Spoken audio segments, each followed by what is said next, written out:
આવે ત્યારે ખબર પડે 10 રૂપિયા 8 રૂપિયા કોઈ ધણી ન થાય અને ખેડૂત બાપડો બજારમાં ટ્રેક્ટર ખાલી કરીને વયો જાય. આનાથી મોટી પીડા કઈ હોય દોસ્તો?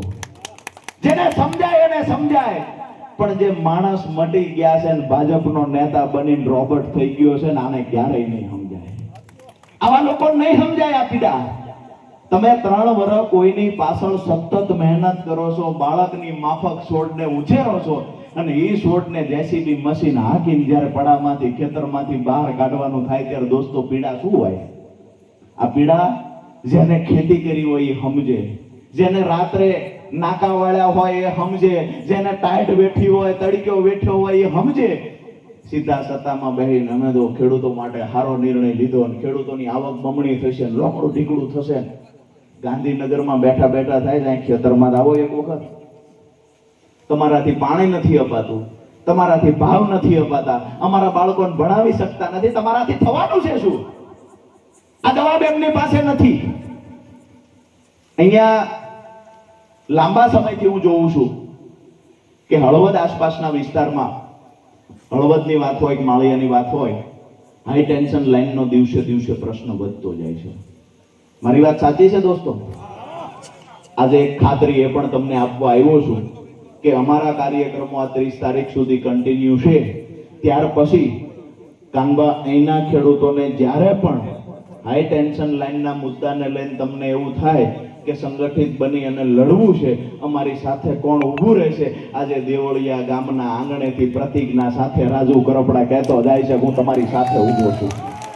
જ્યારે પણ તમને એવું લાગે અરે અદાણી હોય કે અંબાણી હોય એની માએ જન્મ દીધો હોય, અમે ખેડૂતના પેટે જેલમાં છીએ, તમારી તાકાત હોય લઈ આવજો. અરે તારી પોલીસને પણ કહીએ છીએ કે અમારા ખેતરમાં પ્રવેશ કરતા પહેલા 7 વખત વિચાર કરીને આવજો. બાકી નહીં અંબાણી બચાવે નહીં અદાણી બચાવે.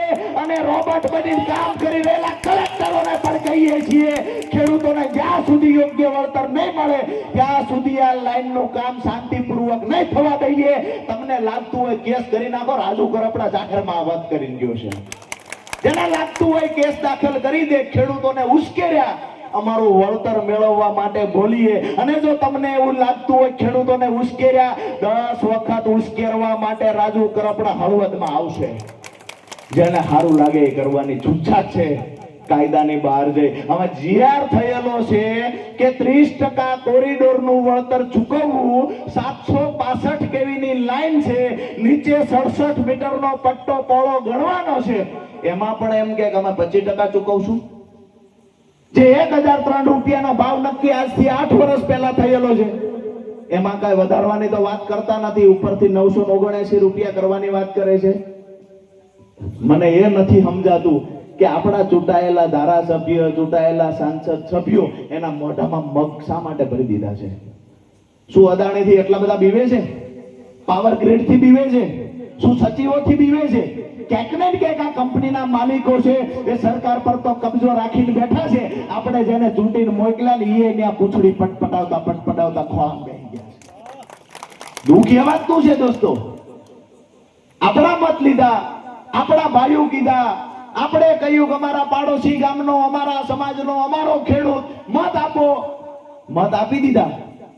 આજે ખેડૂત જગતનો બાપ રોડ ઉપર આવી ગયો. ગાંધીનગરની અંદર સૈનિકો રોડ ઉપર આવી ગયા. ઓપરેશન સિંદૂરના નામે અહીંયા વાતો કરવામાં આવે છે. ભાજપના નેતા ઉછળી બોલે છે. ગઈ 5 તારીખથી નિવૃત્ત થયેલા સૈનિકોએ હક અધિકાર